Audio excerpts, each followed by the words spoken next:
Bonjour et bienvenue dans ce tutoriel où nous allons traiter la connexion et l'étalonnage d'un iNode 3 ou d'un iNode 4. Une fois l'iNode correctement câblé, lancez le logiciel InodeView. Une première fenêtre apparaît. Elle vous permet de choisir parmi trois modes d'utilisation. Le pointe-à-point pour paramétrer un iNode, le multipoint pour lire le poids sur un réseau d'inodes, ou enfin le mode analyse graphique. Nous allons sélectionner le mode pointe-à-point. Pour vous connecter, plusieurs solutions possibles. Soit déclencher une détection automatique qui vous permettra de retrouver un iNode si vous ne connaissez pas son adresse et son baud rate. Prenez garde toutefois à l'adresse de départ car InodeView ne scanne que 16 adresses à la fois. Une fois la détection automatique terminée, une lunette verte apparaît à côté de l'adresse à laquelle l'inode a été trouvé. Il vous suffit alors de cliquer sur cette LED verte pour que ces paramètres de communication soient automatiquement mis à jour.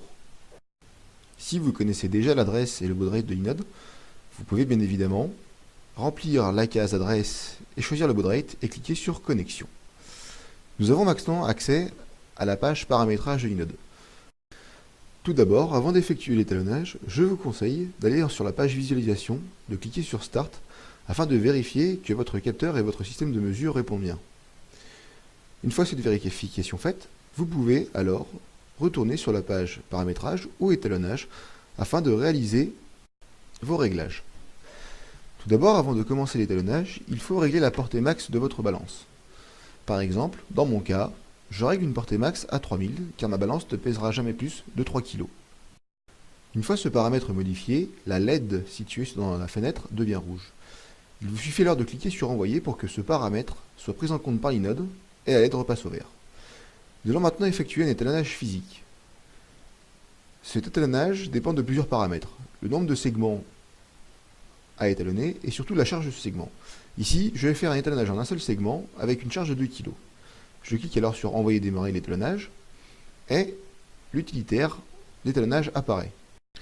L'utilitaire vous demande alors de valider ce nouvel étalonnage. Attention, tout ancien étalonnage sera écrasé par le nouveau.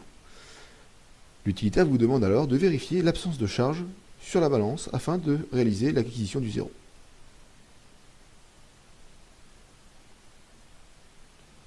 Cliquez sur OK une fois cette vérification effectuée. Le zéro est pris en compte. L'utilitaire vous demande alors de vous poser la charge d'étalonnage définie précédemment afin de réaliser l'étalonnage en un seul segment. Dès que ceci est fait, vous pouvez cliquer sur OK. L'inode acquiert alors le deuxième point du segment. Dès que l'étalonnage est terminé, la fenêtre vous l'affiche en vert. Nous pouvons alors fermer la fenêtre et aller dans l'onglet Visualisation pour vérifier que l'étalonnage a bien été pris en compte. Dans mon exemple, j'ai fait l'étalonnage avec deux masses de 1 kg. Je vais donc retirer une de ces masses et retirer la deuxième pour voir le retour à zéro.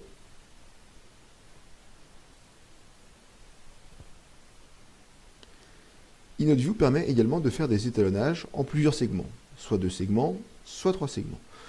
Nous allons donc ici réaliser pour l'exemple un étalonnage en 2 segments. Mon premier segment sera fait entre 0 et 1 kg, donc 1000 grammes. Et mon deuxième segment se fera entre 1000 grammes et 2000 grammes. La procédure reste la même, il suffit alors de cliquer sur envoyer démarrer l'étalonnage pour démarrer la procédure, confirmer et vérifier l'absence de charge sur la balance. Je clique alors sur OK. Et je vais maintenant déposer ma charge de 1000 grammes afin de réaliser le premier segment.